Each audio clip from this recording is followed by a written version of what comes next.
Hello and welcome to my channel. Say hi to a happy day. In this channel, I would like to share tales and stories I personally picked and or my kids' favorite book stories. Let's enjoy listening while I read to you a story, The Chronicles of Narnia, The Lion, the Witch, and the Wardrobe, final chapter. Back in the camp, Peter heard the terrible news. Now it seemed impossible for him to do what Aslan had asked. But Edmund encouraged him.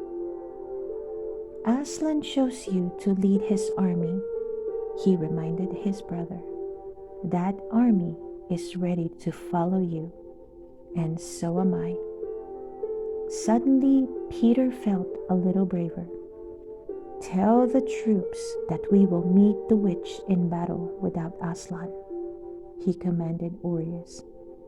On a white unicorn, Peter headed for the battlefield. At the sound of a trumpet, the witch's army stormed onto the field. It was a teeming mass of all the evil creatures known to Narnia. Peter's army was completely outnumbered. Peter rode to the front of his troops and took a deep breath. The army was attentive but silent. For Narnia, for Aslan, he cried.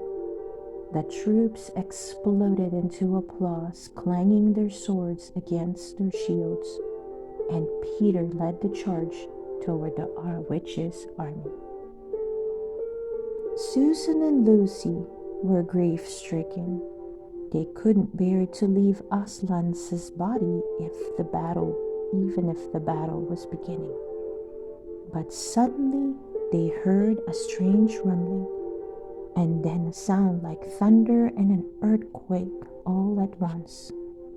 When the shaking subsided, they found that the stone table had been split in two, and Aslan himself stood before them.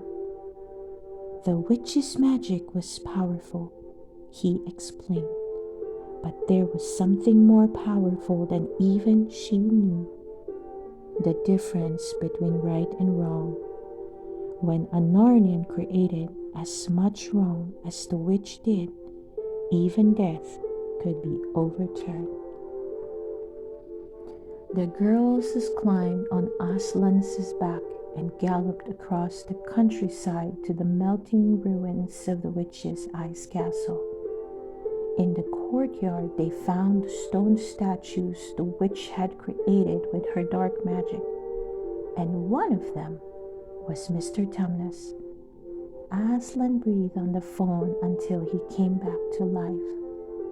The lion did the same for the thousands of other statues. Then he led them to the battlefield, and not a moment too soon. Peter's army was on the verge of collapse. The witch had turned many of his soldiers to stone. She was now closing in on Peter, her wand raised. Seeing this, Edmund brought down his sword and smashed the wand in two. Furious, the White Witch let out a horrible scream. She wounded Edmund with what was left of her wand, and he fell to the ground. Aslan bounded down a cliff directly toward her. He pounced and roared, and then the witch was gone, with one flash of his mighty teeth. A dwarf stood poised over Edmund, ready to finish him off, but Susan felled him with one of her arrows.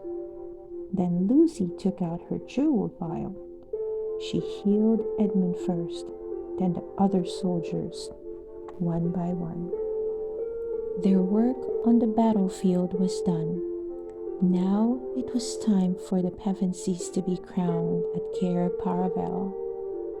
Peter, Susan, Edmund, and Lucy sat upon their new thrones and beamed as Aslan pronounced them the new kings and queens of Narnia. A great celebration began in the ancient castle.